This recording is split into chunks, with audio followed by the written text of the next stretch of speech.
Taylor Swift's new album breaks streaming records. The 34-year-old Grammy Award winner released her 11th studio album, The Tortured Poets Department, on Friday, April 19th. 2 hours after the album's release, Taylor released the Anthology version, which contains 15 additional tracks. Less than 24 hours later, Taylor has officially broken 2 major Spotify records. According to the music streaming platform, The Tortured Poets Department became the most streamed album in a single day. Taylor also set the record for the most streamed artist in a single day on Spotify. Come for the torture, stay for the poetry. This might be Taylor Swift's most personal album. Yet poets only want love if it's torture. And when the poet is Taylor Swift, you always have to figure love and torture are never more than a few verses apart. Taylor became a legend as the poet laureate of teen romance. But that was kid stuff compared to the adult heartbreak of her stunning new album, The Tortured Poets Department. A year after getting out of a 6-year relationship, Taylor's got bad men on the brain.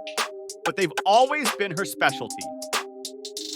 As she notes here, in a poem she includes in the physical edition, "It's the worst men that I write best." Taylor might be the self-proclaimed chairman of the Tortured Poets Department, but judging by these songs, business is booming. It's the cathartic confession of a woman who thought she had adulthood and adult romance all figured out, only to find herself realizing she knows nothing. From My Boy Only Breaks His Favorite Toys to Fortnite to Clara Bow, these 30-something breakup tales are new turf for her. She sounds confused, bitter, raging, vulnerable, yet more gloriously chaotic than we've ever heard her before. Even by Swiftian standards, she gets wildly ambitious with her songwriting here. This is an album that begins with an introductory poem by Stevie Nicks. The title song's chorus goes, "You're not Dylan Thomas, I'm not Patti Smith, this ain't the Chelsea Hotel, we're modern idiots." In other words, it's the small-town teen romance of Whitehorse, updated for the big old city. Until you remember that the tortured poet Dylan Thomas famously died at his favorite Greenwich Village bar, which happened to be the Whitehorse Tavern. That's the level she's working on here. Tortured Poets has the intimate sound of Folklore and Evermore, but with a coating of midnight synth-pop gloss. The songs go for that detailed folkmore style of storycraft, yet instead of fictional characters, she's pouring her heart into her own deeply personal exorcisms. Sometimes her adult breakup tales are devastating, as in So Long London or Low Mel. Sometimes they're hilarious, as in My Boy Only Breaks His Favorite Toys or Down Bad. But they're usually both. As she quips in, "Who's afraid of little old me? Tell me everything's not about me, but what if it is?" You can hear that it's an album made in the aftershock of the Eras Tour, which was bigger than even Taylor could have wildest dreamed. One revelation from the Eras Tour was how epic the Folklore and, especially, Evermore songs sounded when ringing out loud in a stadium. It sounds as though Swift was shocked at how it felt to play her quietest songs live and hear how gigantic they could be given enough room. So Tortured Poets feels like Swift writing those Folkmore and especially Evermore ballads, but giving them that stadium power in the studio. As for Torture, she's got loads of that. From The Sound of Midnights, everybody figured her relationship with Joe Alwyn was a happy little sweet nothing, except now she portrays it as more like Tolerated with a side order of Bejeweled. This is an album nobody saw coming, even though she gave so many signs. If you're looking for happy endings, you've got exactly one of those in The Alchemy. It seems that Taylor has fallen for an NFL player. Hey, has anyone heard about that? She has a blast with her love is like football metaphors, singing, "When I touch down, call the amateurs and cut them from the team." She and Travis Kelce find true romance at the Super Bowl. He was trying to be the greatest in the league. Where's the trophy? He just comes running over to me. But if you're stuck on happy endings, why the hell are you listening to a Taylor album? The Alchemy is an outlier on an album where her heart goes 1 for 16. My Boy Only Breaks His Favorite Toys, and I Can Fix Him, no really I can, are witty reports on falling in love with needy men who don't reciprocate. As the doll sings in My Boy, Pull my string and I'll tell you that he runs because he loves me. Some songs drop hints that dare you to take them as straight-up autobiography. Is she singing about Joe Alwyn here, Lucy Dacus there, Maddie Healy everywhere? For many fans, her romance with Healy was already retconned out of their brains, yet she scatters not necessarily subtle clues. Like when an ex reminds her of the 80s UK cult band, the Blue Nile. He sent me Downtown Nights. I hadn't heard it in a while. That's the song Healy basically rewrote for the 1975's Love If We Made It. Do we even need to mention the song is from 1989? But as she says bluntly in her poem, he never even scratched the surface of me. None of them did. Swift wrote two of the nastiest highlights solo, My Boy Only Breaks His Favorite Toys. And who's afraid of little old me? Aaron Dessner worked on the softer tracks. So Long, London, Low Mel, while Jack Antonoff provides the big bam boom, as in the synth disco Vince Clarke homage, I Can Do It With a Broken Heart. Post Malone sounds great in the single Fortnight, just as Florence Welch does in Florida.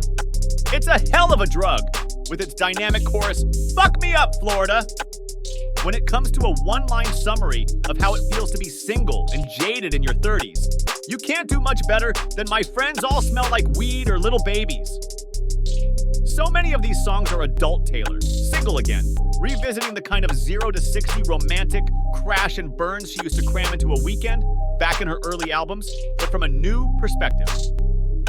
So there's a dialogue between her teen and adult selves. But Daddy, I Love Him is an update of Love Story with a slightly older Romeo and Juliet, except this time her Shakespearean references come from Hamlet. The Smallest Man Who Ever Lived could be called the angriest song I'll ever write, bombarding an ex with rapid-fire questions. Were you sent by someone who wanted me dead? Did you sleep with a gun underneath our bed? Were you writing a book? Were you a sleeper cell spy? In 50 years' time, will all this be declassified and you'll confess why you did it? The manuscript is a bonus track, but it's one of the pivotal songs. Taylor likes to do it that way. Ask any fan of New Romantics or Right Where You Left Me. A young woman falls for a charming older man. He said if the sex was half as good as the conversation, soon they'd be pushing strollers. But soon it was over. Looking back at it later, she still isn't clear how she feels about this story. He said since she was so wise beyond her years, everything had been above board. She wasn't sure. But it's her manuscript and her life to write, just as it's her name to disgrace. It's not really a song about a man. It's about a woman starting to see herself as the author instead of just a character in her own life. The Black Dog is another crucial bonus ballad with a classic Nashville-worthy premise. Her ex forgot to change his phone settings post-breakup, so she can still track his movements via GPS. And being Taylor, she does. You forgot to turn it off? Yeah, right? He's a guy in a Taylor Swift song, which means he planned it that way. She sees him walk into a bar called the Black Dog, where he hears one of their songs on the jukebox. By the Pop Punk Troopers, the starting line. But he's trying to pick up a girl who's too young to recognize the tune. Stevie Nicks' introductory poem, only in the physical edition, comes from last summer, dated August 13th, with Stevie writing, For T and Me. It's the kind of rock and roll melodrama Stevie knows well. She looked back from her future and shed a few tears. He looked into his past and actually felt fear. Stevie is a guiding angel all over these songs, so it's a powerful moment when Taylor slips her into the killer finale, Clara Bow. It's an ode to a tragic 1920s movie star, which is definitely Stevie's kind of thing. One of her greatest recent songs is her ode to Mabel Normand. Clara Bow was a flapper icon, starring in movies like Man Trap and It. The nickname It Girl was invented for her.